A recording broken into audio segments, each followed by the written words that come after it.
Hello, my name is Francis Fukuyama. I am a senior fellow at the Freeman Spogli Institute for International Studies at Stanford University and the Mosbacher Director of the Center on Democracy, Development, and the Rule of Law. I'm a political scientist that primarily studies international relations and international development. But today I'd like to talk about an issue that I think has become critical in both American and in global politics, which is the question of identity. Now, identity can mean something simple like what's printed on your driver's license, but there's a more specific meaning which has to do with this feeling that many people have that they have an inner self that they may not understand completely, but they feel deserves recognition. It deserves a sense of respect by other people. And oftentimes that respect is not forthcoming, which produces feelings of inadequacy, low self-esteem, and oftentimes anger. And this is what drives people into politics, because it's politics that provides recognition when public authorities recognize, the status of you or your group. And that's why I think that there's been a lot of focus in recent years on identity politics and a big switch towards that kind of politics. You can see this domestically in the United States through things like the Me Too movement, which is about women that want respect for their whole persons as human beings and not simply, them as sexual objects. You see this in the Black Lives Matter movement, in which African Americans are trying to push back against the specific injustices that they suffer as a matter of police violence in American cities.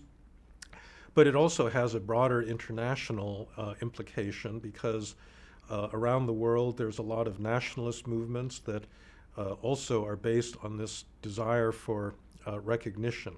A nationalist feels that he or she is a member of a group, a national group that's not getting adequate recognition. So for example, in Catalonia, part of Spain, there's an independence movement on the part of people that speak the language Catalan and want Catalonia to be a country separate from Spain. They want it to be recognized in the sense of being a separate political entity. There are similar movements in Quebec and Canada, Scotland, in the United Kingdom.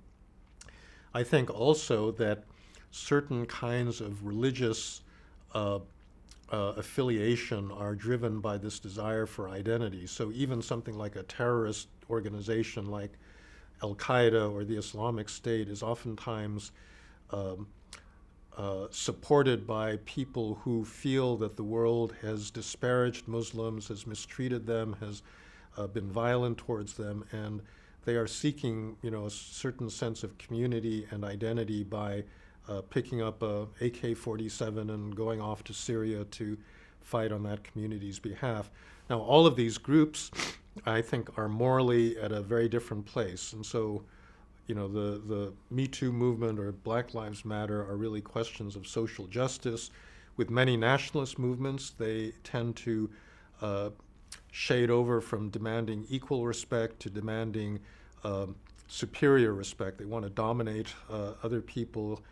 They are willing to use violence in their means, and so morally these groups are not equivalent, but they are based on these assertions of identity. Now, I think one of the big changes going on in global politics is that in the 20th century we had a politics that was organized around an economic axis primarily. You had a left that worried about inequality, that wanted more redistribution, fairer opportunity for poor people or for people that were marginalized in some way.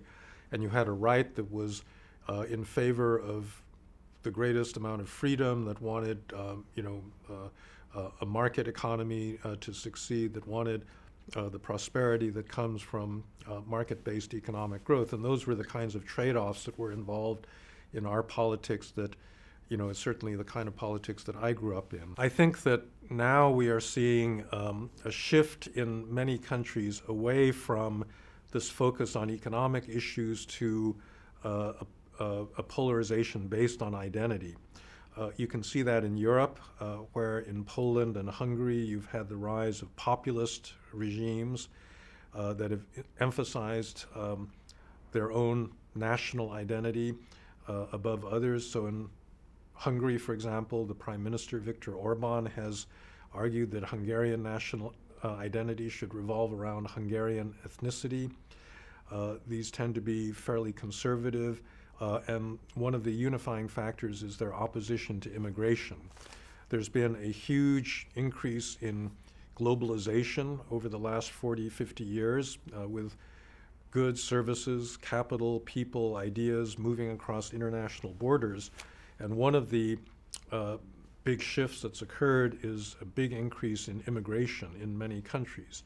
And that has provoked a backlash by people who feel that this kind of immigration, large numbers of foreigners moving into one's country, is shifting the country's national identity away from what it had been traditionally.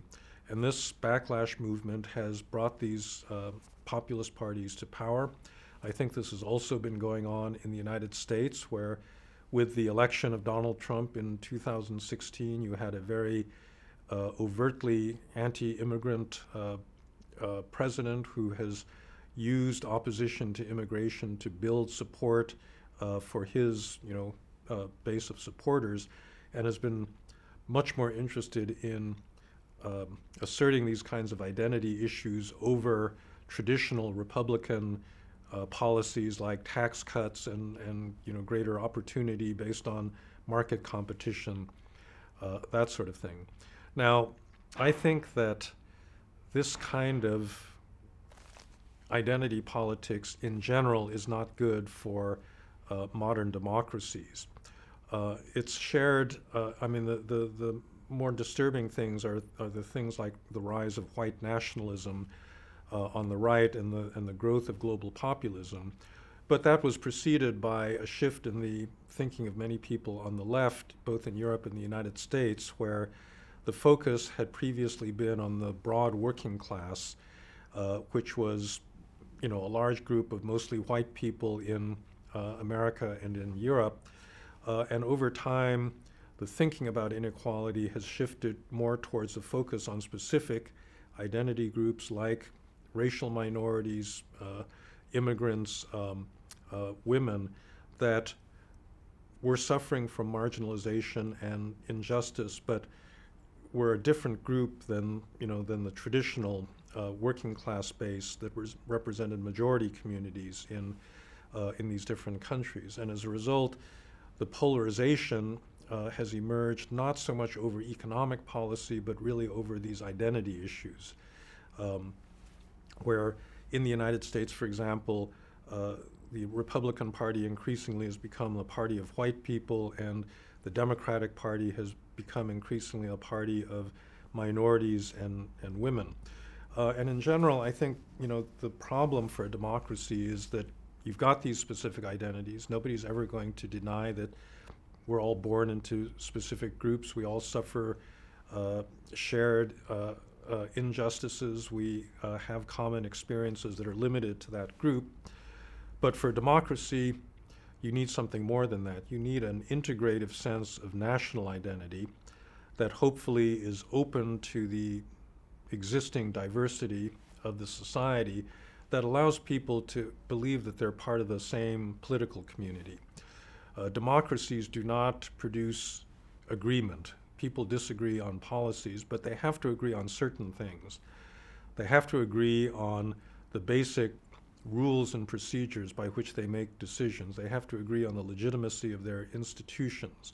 In a place like the United States, that's a matter of believing in the American Constitution, in the primacy of the rule of law, and in the principle of equality that's enunciated in the Declaration of Independence. And this kind of identity is really, I think, the only common glue that holds an extremely diverse country together. This is true in other societies as well, because many other rich democracies have become extremely diverse as a result of high levels of immigration, and also the social changes that have accompanied modernization, with more and more diverse populations becoming politically aware and politically motivated. And therefore, I think if you're going to maintain a democracy, you need to have the sense of a integrative national identity to balance all of the specific identities that are inevitably out there.